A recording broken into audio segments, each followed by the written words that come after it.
આ રાધાના લગ્ન છે? હા, આજ તો ગુજરાતની બહેન છે. હા, અરે પણ રાધામાં અને દુલ્હામાં ઉંમરની તફાવત તો જુઓ. હા મેડમ, રાધાની ઉંમર 15 વર્ષ છે અને જીજાજીની ઉંમર 55-60 તો હશે જ.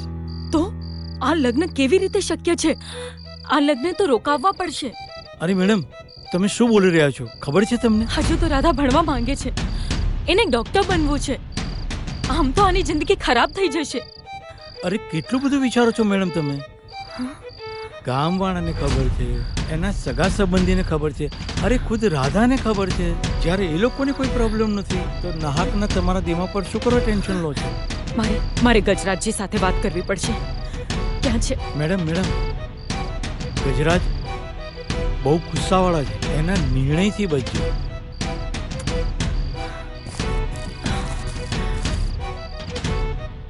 તેને મસ્ત હીરો જેવો.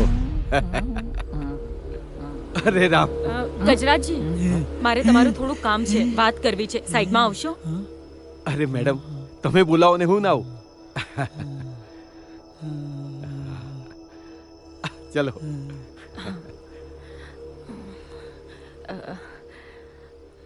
હા મેડમ, બોલો.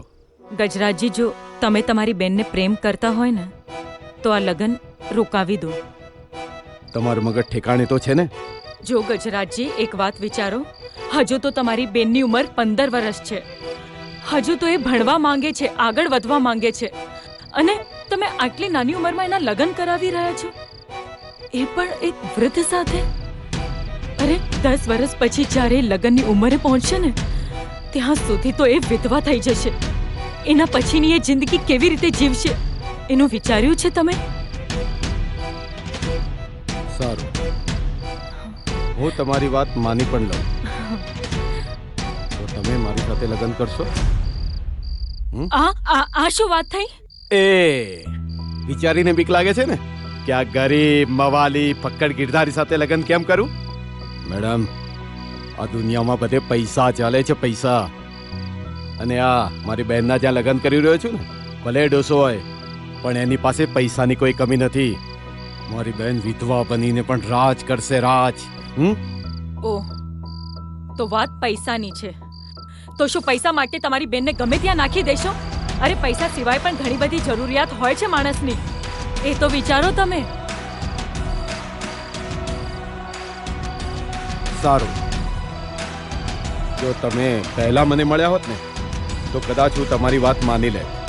પણ હવે શું છે ને મેડમ, કે મારી એક આંખ ઉપર પટ્ટી બાંધી છે પૈસાની અને બીજી આંખ ઉપર પટ્ટી બાંધી છે ઇજ્જતની. અને આ બંને આંખોથી હું ખૂબ જ પ્રેમ કરું છું. તમે આવ્યા, ખૂબ ખૂબ આભાર. તમે જઈ શકો છો. યાદ જો.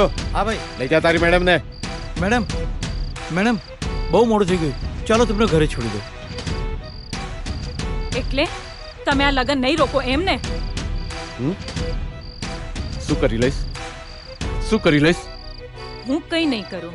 હવે જે કરશે ને એ પોલીસ કરશે. અરે મેડમ, આ શું બોલો છો? બધું સર્વનાશ થઈ જશે. રહેવા દો મેડમ, હું ફોન કરું છું પોલીસને.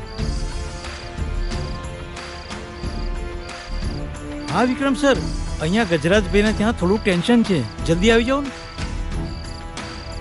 દેખો મેડમ, હજુ પણ કહું છું, આ ગામમાં મારી ઇજ્જત છે, મારી ઇજ્જત સાથે ન રમો. ગજરાજજી, સમજવાની કોશિશ કરો. હું જે કંઈ કરી રહી છું ને એ તમારી બેન માટે જ કરી રહી છું. અરે બંધ કરો બધું, બંધ કરો. એ પંડિત, બંધ કર તારા મંત્રોચ્ચાર, બંધ કરો બધું.